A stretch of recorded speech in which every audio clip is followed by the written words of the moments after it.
There we go. All right. I'm going to present my screen. I don't know for sure if our assignment for social studies has posted yet, so we'll go check. It did? Okay. Oh.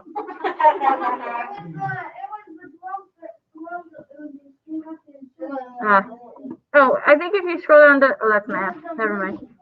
Good, it is there. In social studies, it's called Buddhism reading. So we are going to do a few things like this week. And next week.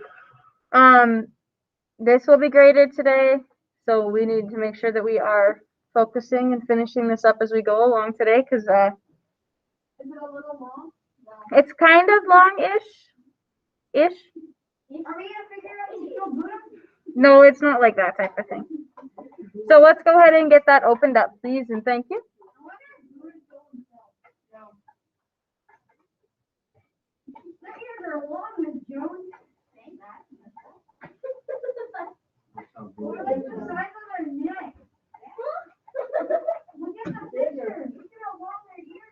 Okay, let's go ahead and get that open.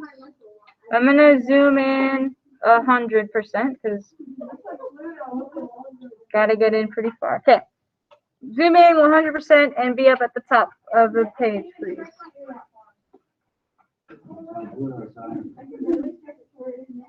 Okay, I am close to putting a tick mark on the board for taking time off your recess tomorrow. Focus in class, please. Sounds good. Wow, you guys do not understand the concept of just be quiet for a while. Not a difficult one. Okay, so what we're going to do today, we have page 1 and page 2 are information and facts about Buddhism. We're going to read through it together. Slide number 3 is a set of 10 questions. 10 questions. Slide number 4 gives us instructions on a little activity about Twitter. We're not going to do actual Twitter, but, and then we're writing our own tweets at the end, okay? Teachers, please excuse the interruption. There will be no orchestra this afternoon. Once again, no orchestra today. All right. So while you guys are finishing getting that open, I'm going to start reading through the information on it. You don't need to skip ahead. Once we get through the information, you are going to be kind of working on the questions on your own, though, because this is going to be one of the graded ones. Okay, Alex, stop talking, please. So, the story of Buddha. Buddha was born in 563 BC and died in 483 BC. So remember, these go kind of backwards. So he was 80 years old when he died. Okay. It says, early life. It starts a little bit below the picture. Early life. In the 500s, the Gautama family reigned over the kingdom in northern India, which is present-day Nepal. The king and queen at the time had a son named Siddhartha. According to Buddhist history, Siddhartha was conceived under extraordinary means. In a dream, a white elephant visited his mother and touched her side with a lotus tree blossom. Soon after, she became pregnant. Siddhartha was born out of his mother's side. So it's like mythology, right? It's weird things. His mother felt no pain during the delivery, and according to legend, Siddhartha told his mother after his birth, "This is my last rebirth. Henceforth, there is no more birth for me." Everywhere he walked, lotus blossoms grew beneath his feet. Shortly after Siddhartha's birth, his mother died. His father, Suddhodana, went to a fortune teller to find out Siddhartha's future. The fortune teller presented 2 futures for his son. The first prediction was that Siddhartha would be the world conqueror if he chose to be a ruler. If he chose a life of wisdom rather than power, he would bring religious salvation to the world. His father chose the path of power for his son. So, Jada, hold your computer still, please. Thank you. So this guy, Siddhartha, was born of weird ways, right? The mom died, and the dad was like, okay, well, I need to figure out how to make sure my son does okay. And the fortune teller was like, he's either going to conquer the world and be awful, or he's going to be a religious salvation for people. If this is a story about Buddhism, which one do you think it is? The religion one, the salvation one, right? So let's keep going. Oops, too far. During Siddhartha's lifetime, as today, Hinduism was the prominent religion in India. Hinduism teaches about the cycle of reincarnation.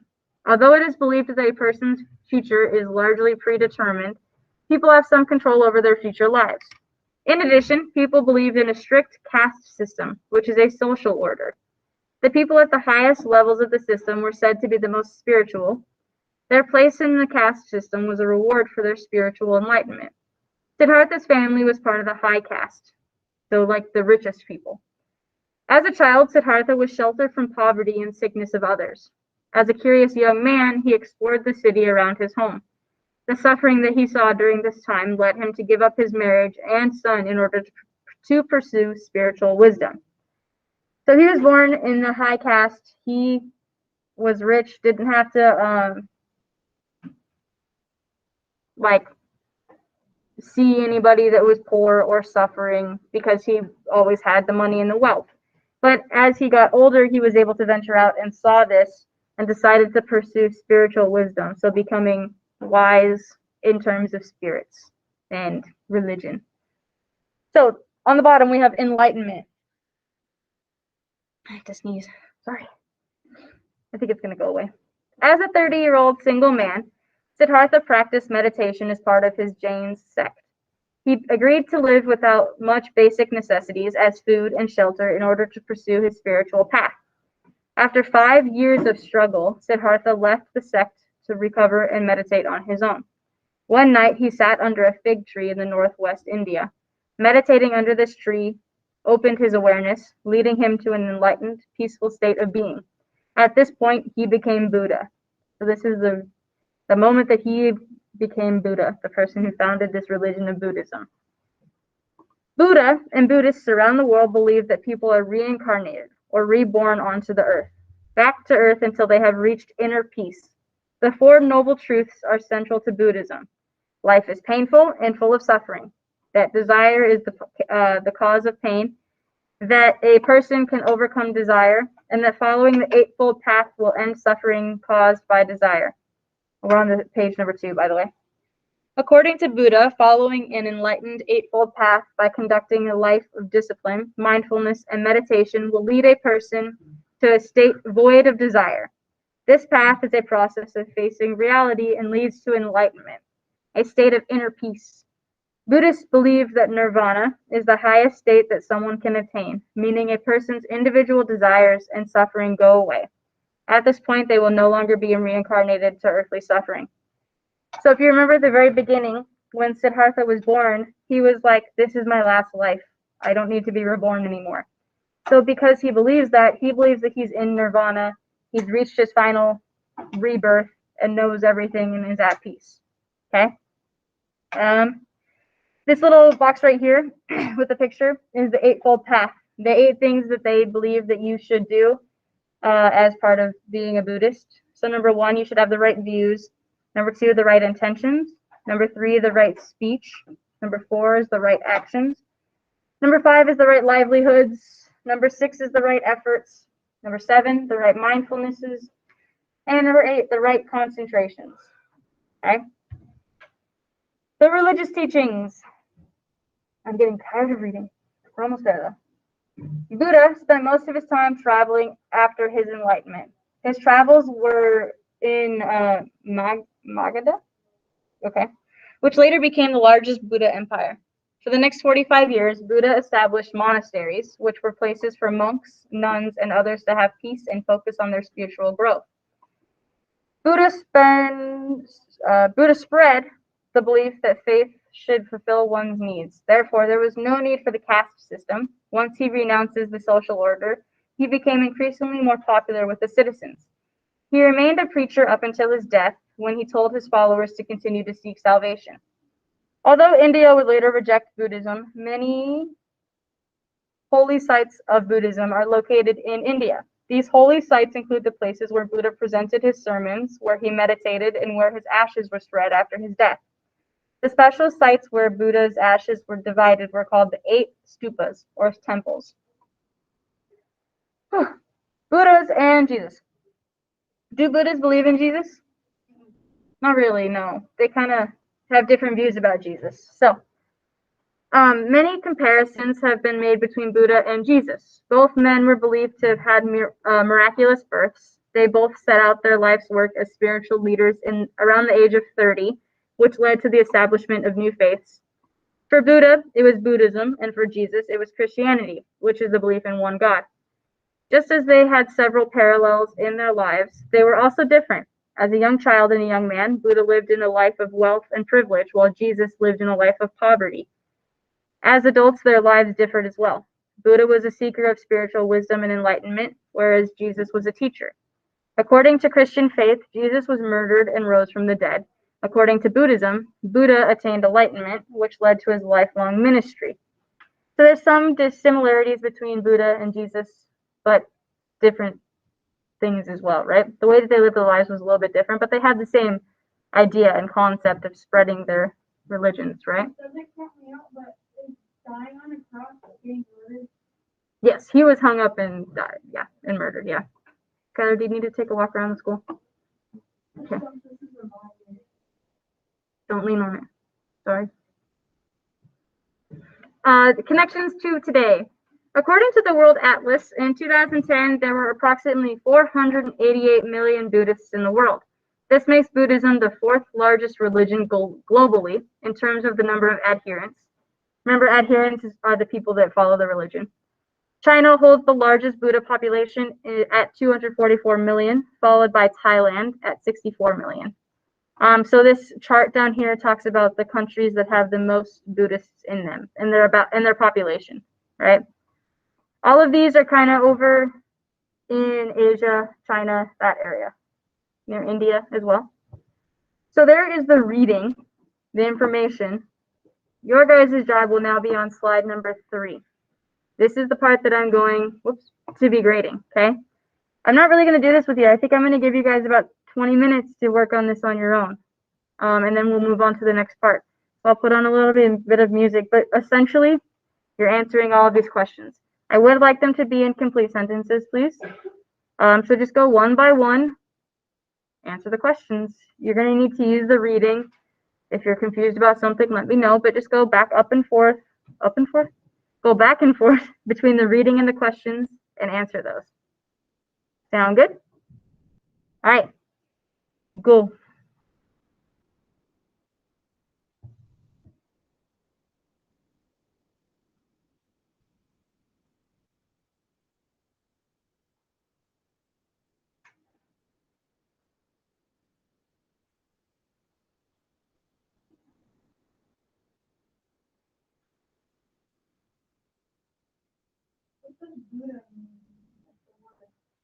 If you need to Google any of it, that's fine too. If you feel like you can't find it, try Googling it and see if that helps.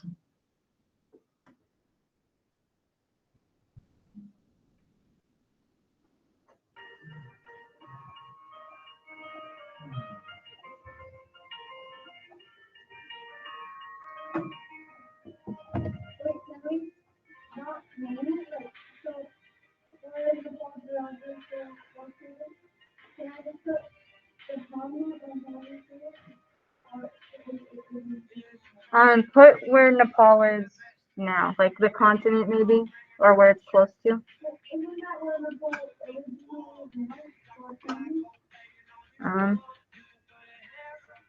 Yeah. So that's the first sentence, right? Yeah, where it's the kingdom in blank, which is present day Nepal. Yeah.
Overcome.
Little Jake, that Jack and Diane, two American kids growing up in the heartland. Jackie gonna be football star. Diane stepping down back. Oh, Jackie. Wait, remember I was showing a Buddhist verse? You're talking about how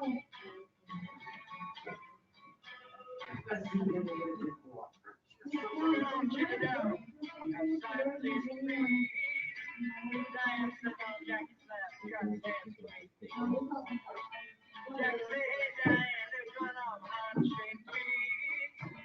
Give it off those bottom little snapheads. Oh, yeah. Life goes on. Long after the fear of living is gone. Oh, yeah. Life goes on. Long after the fear of living is gone. They're all gone.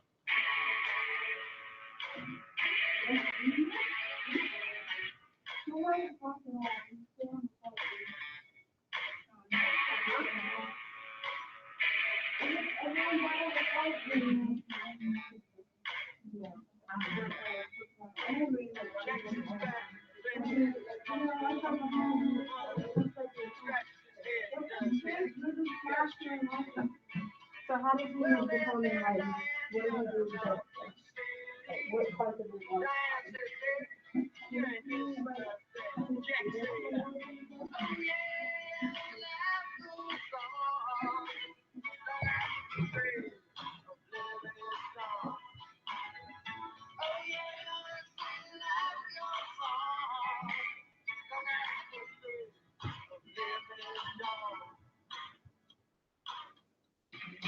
Are we allowed to copy and paste from the internet? Try to do your own words from the internet. Oh yeah, that's fine.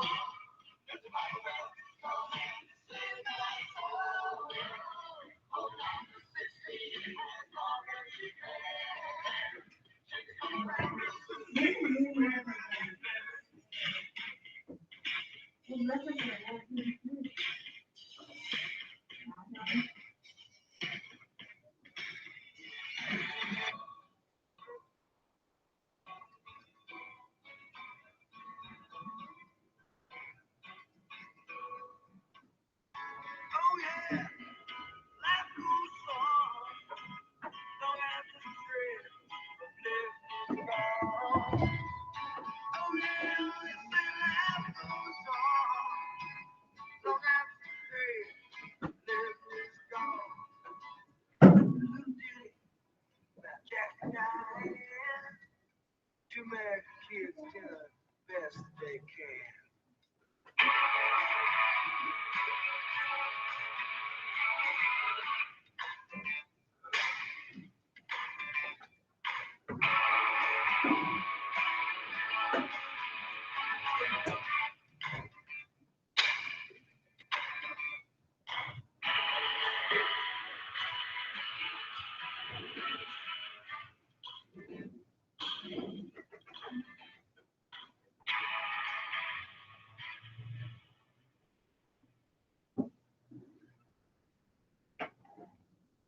When you list your home with a RE/MAX agent, you get a pro ready to help every step of the way. And to jam a bunch of those ways into this radio ad, we enlisted the help of one of those fine print speed readers from TV. RE/MAX agents can assemble a team of experts with specific set of skills, kind of like an ensemble high school bug for selling a house. Staging, fixing, inspecting, the whole 10 yards. Oh, they might know some landscapers too. And that's just a few of the ways the RE/MAX agent helps you every step of the way. Visit RE/MAX.com or download the RE/MAX app to find your agent. Each office is independently owned and operated.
Was unexpected.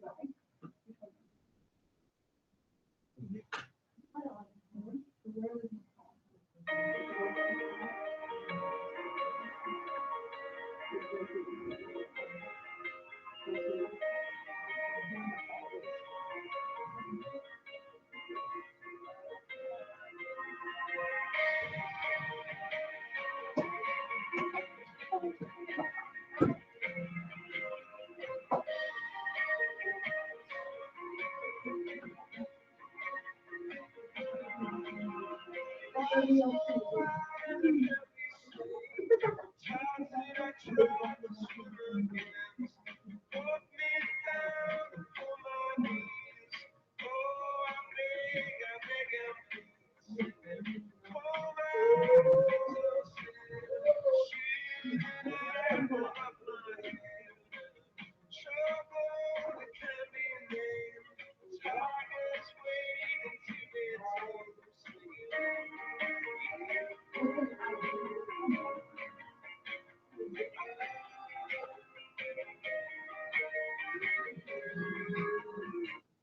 turned off the music.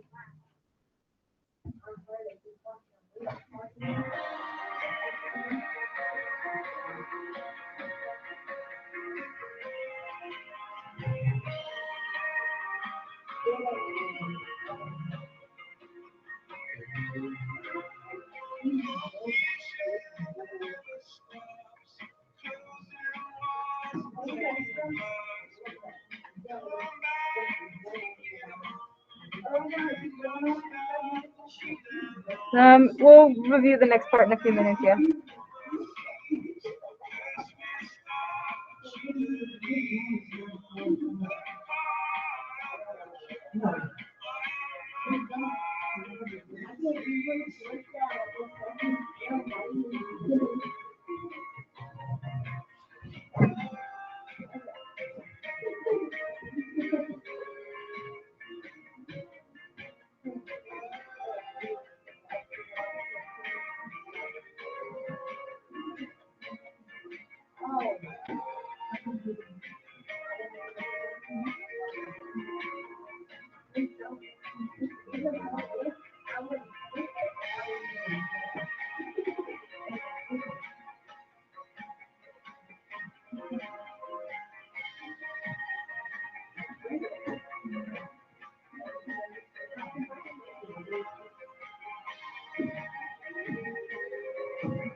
Michael Bublé is so into hockey that he built a rink in his home.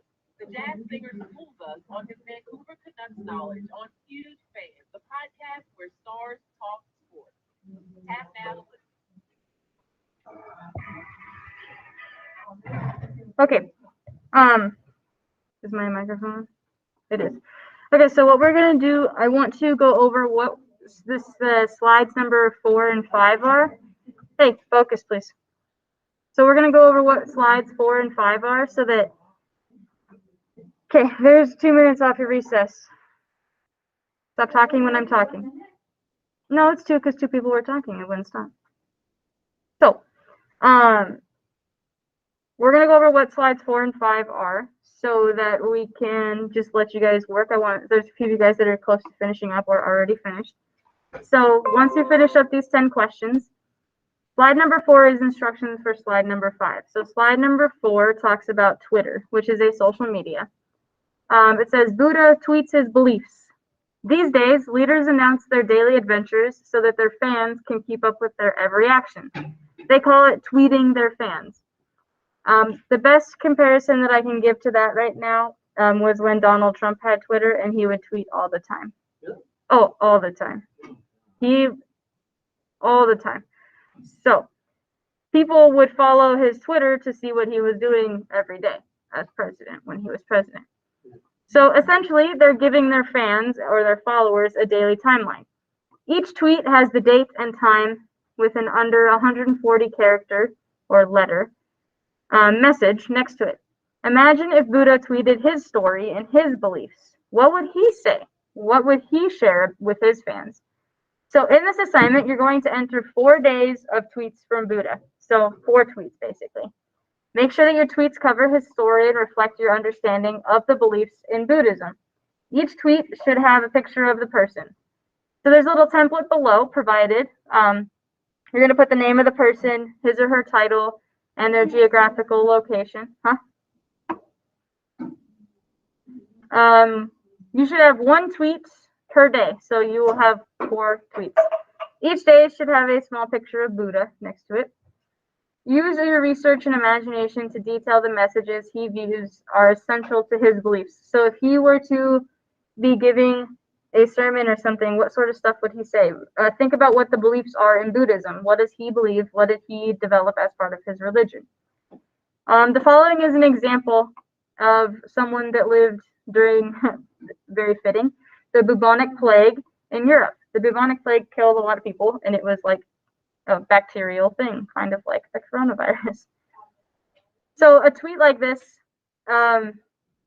is like, so right here, the very first one is someone named Lila Middleton. She was in Rome in 1348, and her tweet is, "I'm concerned because I hung out with Nancy at her stables yesterday, and she has woken up with the chills. It could be the plague," which is actually kind of similar to what we're going through right now, right? I'm concerned because I hung out with this person. Now they have symptoms of the coronavirus. That is kind of what you're going to be doing, detailing the life of someone, of Buddha, through tweets. So you'll go down to slide number 5. You know, if you do this, John, you can just take away all the That's easy then. Can I do it? Sure, I don't care. So it says on the left what your tweet should kind of be about. So on the left, the first one says, when he was 30, blank. What would he text or tweet out if he was under 30, before he, or as he was going through his spiritual enlightenment? One sec, Yoshi. The second one is, after meditating for several days, I gave a sermon about the 4 Noble Truths. So tweet about the 4 Noble Truths to the right. So basically the thing on the left gives you information about what you need to tweet on the right. Does this make some sense? It's like a post that people are going to see. So that's what you're doing for slide number 5. When you are done with slide number 3, go ahead and move on to slide number 5. And when you're done with both, turn it in. That is social studies for the day. I'm going to give you the next 20 minutes to work on it, and then social studies is over. What? Oh, can I go use the bathroom? Yeah. Okay. Yeah. Oh, darn. Yeah. So if you have any questions about slide number 5 or slide number 3, give me a holler if you're online. Huh? Buddha? Northern India. Yeah. So I'm going to let you guys go ahead and be working on it. I will play some music again, So make sure you are finishing slide number 3 and slide number 5. Yes, you can listen to your own music. I'm also going to stop the recording because we don't need to record you guys working.